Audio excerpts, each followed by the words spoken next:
Hey guys, in this video you are going to learn how to end your diet without the fat regain. And it is very, very simple and you just have to trust the process.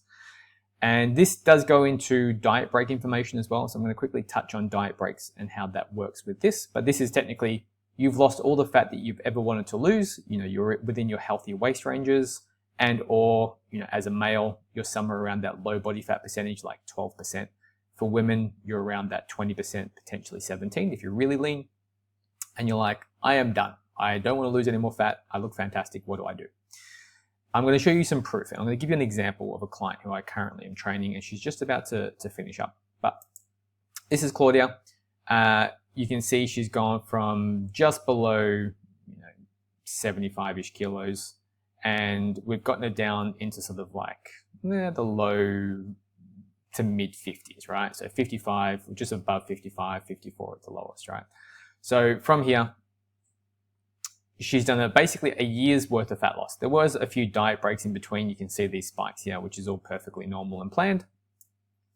But her entire journey looked like basically this, 1,200 calories. And this is how reverse dieting coaches get you. They're like, my client was eating 1,000 calories when they came to me, and now look at them, and now they're eating 2,300 calories. That is normal. Like, you should be eating maintenance calories at the end of your diet. That's a normal part of coaching. But if you went to a reverse dieting coach and they're like, you know what, we're going to add 50 calories per week and you're going to pay me for another 30 weeks just to get you back to maintenance, sack that coach. They have no idea what they are talking about. I honestly get most of my clients back to maintenance, depending on their personality, and it's personality based, literally overnight from their deficit and or over the course of about 2 weeks. Right? And you just have to trust the process.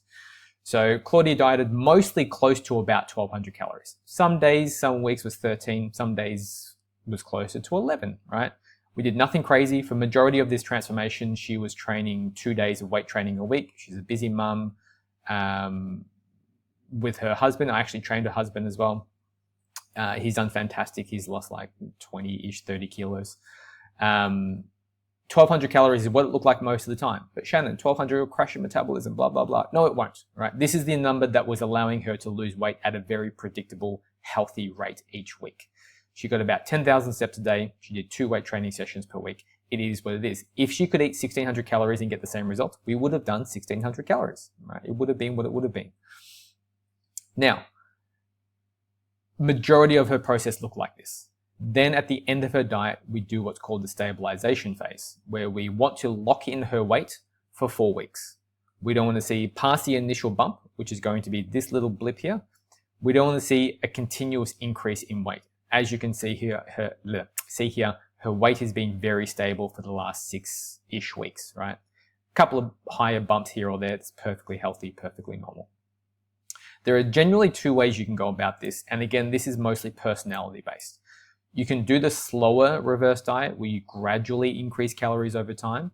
And that's just more so for people who have a problem with seeing the scale weight go back up.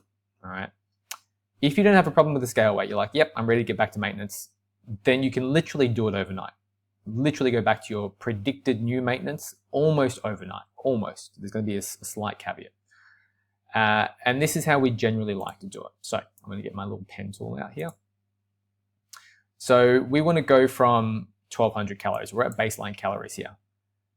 If you are a bit more scared of the traditional weight gain on the scale, you might increase your calories somewhere between 200 to 400 calories per week to fortnight, depending on how you feel. So to give you an example, if I had a client who's like, I don't want to regain this, I'm really scared to go back to maintenance, this is how I would approach it. We would be off at about 1,200 calories. We finished our diet. In the next 2 weeks, we're going to increase calories overnight to 1,400 calories, and we're going to do that for 2 weeks. All right. We're going to stick to 1,400 calories for 2 weeks. I don't care what happens to the scale. I don't care what happens to your measurements. Militant accurate track for 2 weeks at 1,400 calories. After that, we're going to increase you up to 1,600 calories because your predicted maintenance is meant to be 1,800. We're going to do that for another 2 weeks, right? And then after that, we're going to bump you back up to your predicted maintenance calories at 1,800. Now, could this be off by a little bit? Sure, but this is the importance of tracking your calories every single day, every single week, still doing your measurements, still doing your weighing. When you finish your diet, that's not the end, right? You still have to get into your stabilization phase. Now, times when I would delay this process more is if you're getting a continual increase in weight ongoing, right? So once you bump up your calories, it should be a small bump, then it should level off. If you're at 1400 calories and your weight is still going up over the course of the next 4 weeks, I wouldn't increase you anymore, right? That's usually a lack of tracking problem, to be honest, for most people. Now, what is my preferred method? And that is going to be, if I can exit out of this one. Here we go. I would rather you increase your calories to 10% below your maintenance calories. So this is your predicted maintenance, right? You've been dieting on 1200 based on my activity, my height, my weight, my lean body mass, what I'm currently doing in my current position, what might be my maintenance? Your maintenance should be 1800. So overnight, whatever this number is, times it by 0.90 is 1620. We're going to go from 1200 overnight to 1600, right? This you're going to eat for 4 weeks. Once the 4 weeks has passed, if your weight is stable, then you can cut the difference, halfway between here and here. You can go to 1700, hold that for a week, and then go to 1800, right? So yes, you might have a slightly slower metabolism than what's predicted. You might have a higher metabolism. The main difference with this, and just take this into consideration, is what is happening at this point. Sometimes I'll have clients who go from their weight loss calories, we bump them up to 10% below their maintenance, and they continue to keep dropping weight. If that's the case, we're going to do another bump. If they still lose weight, we're going to do another bump. If they still lose weight, we do another bump, right? The idea is to get you out of the deficit as fast as we can reasonably get you out of the deficit. If you get to 4 weeks and your weight is still kind of creeping up, we're going to stay there. All right? But my maintenance should be 1800. Well, currently it's not 1800. At the moment, it's around 1620. The numbers are the numbers. And as long as you're tracking it accurately, you track the data, you assess it, and then you make changes based on the data. All right? But the biggest problem that tends to arise is when people just end their diet and they're like, well, I've got 500, 800 calories extra. I'm going to go back to eating chocolates, ice cream, cakes. I'm going to go out and blow everything on the weekend. I'm not saying you can't be social. You've got more calories to work with. But this is the typical two-phase structure I would use with most people. You gradually increase your calories by about 200 minimum each bump until you hit your maintenance calories. And or you do the initial increase, which is just slightly below your maintenance. And this is just to help offset any metabolic adaptation that may be taking place. That will usually disappear within that 4 weeks. If you are still dropping weight and centimeters, that's a fantastic sign that you can go up faster and keep increasing. Now, like I said, when you do go back to your maintenance calories, you are going to get an initial increase in weight. That is normal. But for my client, Claudia, and I've had many clients in this situation, their measurements still stay the same. And I've actually had instances where their weight is stabilized and their measurements have still come down, right? So when I track clients' progress, we want either weight decreases or measurement decreases. But the same thing happens when we go back to maintenance calories. If you increase your calories, but you're still getting a drop in either weight or measurements, then the calories are still too low, and then you bump it up. And sometimes what happens is some people have more of an adaptive metabolism, meaning you probably know that person who can sort of eat whatever they want, whenever they want, and never gain weight. I know, we hate those people, right? But they just have a really adaptive metabolism, meaning when you give them more food, they just subconsciously adapt to that and they just start to do more activity. And then they stop gaining weight. And then you bump up calories more, then they stop gaining weight and you bump up calories more until they hit a ceiling. And eventually everyone gains weight. But you can have some people being 80 kilos, for example, male, eating 4,500 calories a day. Then myself, as an example, if I was 80 kilos, I'd have to stop at maintenance at about 2,500. My metabolism just doesn't adapt that high. And I'm a fairly sedentary, lazy person, so I just don't do much activity. Everyone's a little bit different. There is no 100% right way.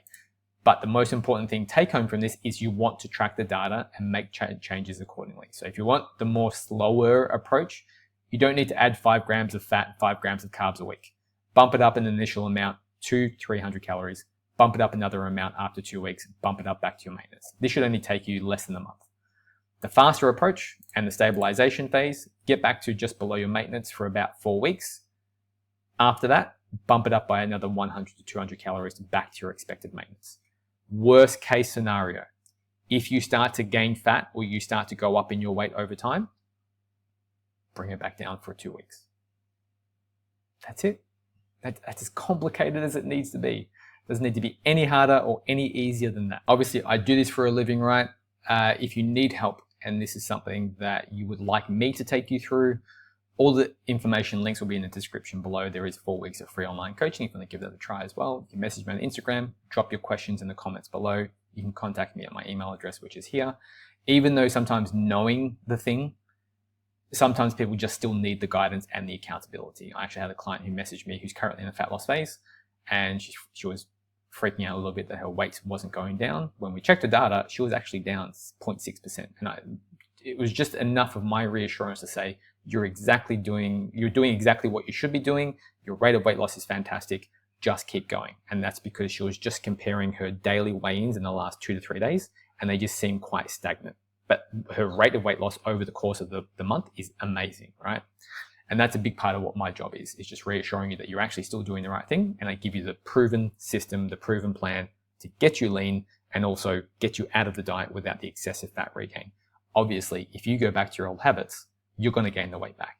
That old person is dead. You can no longer go back to the person that you were before. That's the person who got you into trouble in the first place. You have to become the new person, and the new person is going to have to establish new habits, right? And that's a big part of what my job is. But otherwise, you have it completely free. You can now save yourself literally thousands of dollars instead of hiring a reverse diet coach, because I literally just gave you the blueprint. And that is all. If you found this helpful, if you have any ideas for future videos or any questions that you have, pop them in the comments below. I'm going to try and start uploading these at least twice a week, every sort of Monday and Friday if I can. And that is all, guys. Have a safe end of the new year. I know we're closing in towards December, and I'll talk to you guys soon.